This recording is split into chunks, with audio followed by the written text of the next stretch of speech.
Vous êtes sur le nouveau podcast de The Positive Doggy Coach, animé par Patrick Offroy, installé au fin fond du Tarn, fan de chocolatine et de chiens. Toutes ces étiquettes qu'on donne aux chiens. Toutes ces étiquettes qui sont collées aux chiens, un petit peu comme si, une fois qu'on avait mis cette étiquette sur ce chien, c'est définitif. Vous me direz à juste titre que c'est souvent la même chose pour beaucoup ou d'humains ou d'objets. Tel truc est ringard, tel truc est à la mode, telle musique est branchée, sous-entendu aujourd'hui, ce qui veut dire qu'elle ne le sera sûrement plus demain. Et pour les chiens, c'est pareil. Il y a les étiquettes toutes faites. Il est gentil. Et qu'est-ce que ça veut dire un chien gentil ? C'est un chien gentil toujours, tout le temps, même avec les gens qui arrivent de façon menaçante, même avec les gens qui ont été désagréables avec lui. Il est gentil avec les autres chiens, mais est-ce que pour autant il doit supporter le gros bazar qui arrive en cow-boy sorti du Far West, prêt à dégainer son pistolet au premier tout début d'éventuellement signaux qui montreraient qu'il est prêt à se foutre sur la figure avec lui. La question finalement, elle est toujours la même. Point numéro 1, qui est celui qui distribue les étiquettes ? Bizarrement, je ne suis pas du tout certain que ce soit les propriétaires eux-mêmes qui déterminent les étiquettes. C'est plutôt l'environnement. C'est tonton Robert, votre grand ami, qui a des chiens depuis des années, et qui a eu des bergers allemands. Alors, lui, il sait comment il faut faire, et lui, il va vous dire comment il faut que ce chien devienne. Il y a plein de gens qui s'improvisent, qui s'auto-proclament spécialistes du chien, ce qui est absolument fascinant. Et ainsi, on va donner des étiquettes aux chiens. Alors, avant on disait il est méchant avec les autres chiens. On disait il est bagarreur. Alors maintenant on dit il est réactif.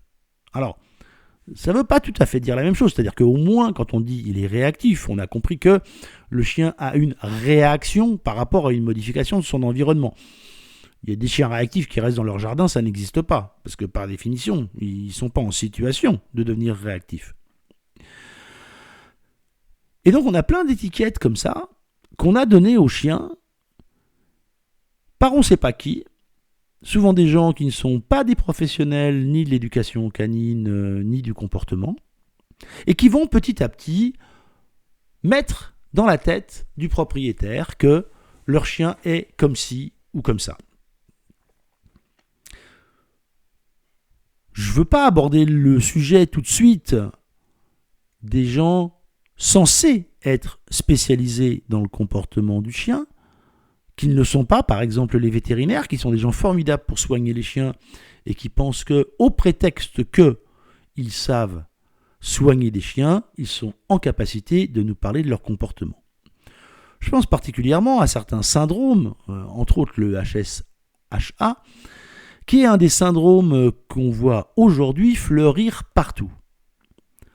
Pardon, messieurs les vétérinaires, mais si vous reprenez les éléments de Paja, qui a, lui, expliqué le protocole, vous vous rendrez compte que vous avez finalement très très peu de chiens HSHA. Pour une simple et bonne raison, c'est que quand vous prenez le protocole de quelqu'un, il faut le prendre en intégralité. Vous ne pouvez pas vous amuser à dire « Ah non, mais il fait 3 trucs sur 6, donc je le mets dedans. » Ah bah non mon gars, et ça marche pas comme ça. Il faut aussi que je vous incite surtout à vous abonner au podcast. Mettez des j'aime, mettez des likes, partagez avec tous vos amis. C'est important pour la survie de ce podcast et c'est important parce que moi aussi, j'aime avoir des récompenses positives. T'as plus de 37 ou t'as moins de 37 ? T'as moins de 37, t'as pas de fièvre. T'as plus de 37, t'as de la fièvre. C'est aussi simple et basique que ça. Et là, c'est pareil. Mais on dirait que d'un seul coup, on va s'exonérer des directives de véritables professionnels pour pouvoir se permettre de mettre des étiquettes. Mais après, la question c'est, Comment vivent les propriétaires avec les étiquettes qu'on a mis sur leurs chiens? Comment est-ce qu'ils abordent le monde? Eh bien moi je vais vous le dire, ils l'abordent de plus en plus anxieux. Ils l'abordent avec de moins en moins de confiance. Le problème de la perte de confiance, c'est qu'elle est souvent liée ensuite à une perte d'initiative. C'est-à-dire, il est comme ça. Et le côté définitif de l'étiquette fait que les propriétaires se disent « Non, mais c'est pas la peine d'essayer de bosser le chien, puisque de toute façon, il est comme ça. C'est un tel qui l'a dit. » Encore plus si celui qui l'a dit a une blouse blanche sur les épaules. C'est très difficile ensuite de réussir à passer cette étiquette pour prendre l'initiative, d'arrêter d'être soi-même réactif par rapport aux événements qui vont se passer avec son chien. On se retrouve dans une situation où le chien fait ça et on va se l'auto-homologuer. Le propriétaire va se dire « Ouais, c'est normal, il est case réactif, case HSHA, case peu importe. » Ce que je veux dire par là, c'est que on va sortir le propriétaire de sa capacité d'être proactif, de travailler son chien, d'anticiper les situations, de prendre du recul sur ce qui est en train de passer, de prendre des éléments factuels qui vont lui permettre d'avoir une phase de progression et d'étalonner, d'organiser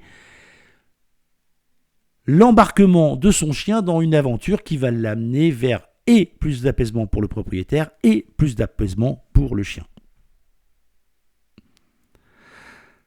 J'ai toujours peur que les étiquettes vont in fine frustrer plus le propriétaire, que cela ne va l'aider à avoir envie de résoudre les problèmes. Et c'est sûrement pas sur mon terrain que j'ai vu des cas comme ça aussi régulièrement. Parce que les gens veulent un chien qui soit bien intégré dans notre société. Personne ne veut un chien avec un gros tampon sur la tête, réactif, HSHA, tire en laisse, saute sur tout le monde. Peu importe l'étiquette qu'on va mettre. Ce qui compte, c'est d'être bienveillant et de se dire que oui, c'est possible de régler les choses. Et finalement, l'étiquette d'aujourd'hui, avec un peu de boulot, c'est pas forcément l'étiquette de demain. Merci d'avoir écouté ce podcast. Je vous dis à très vite pour un autre épisode.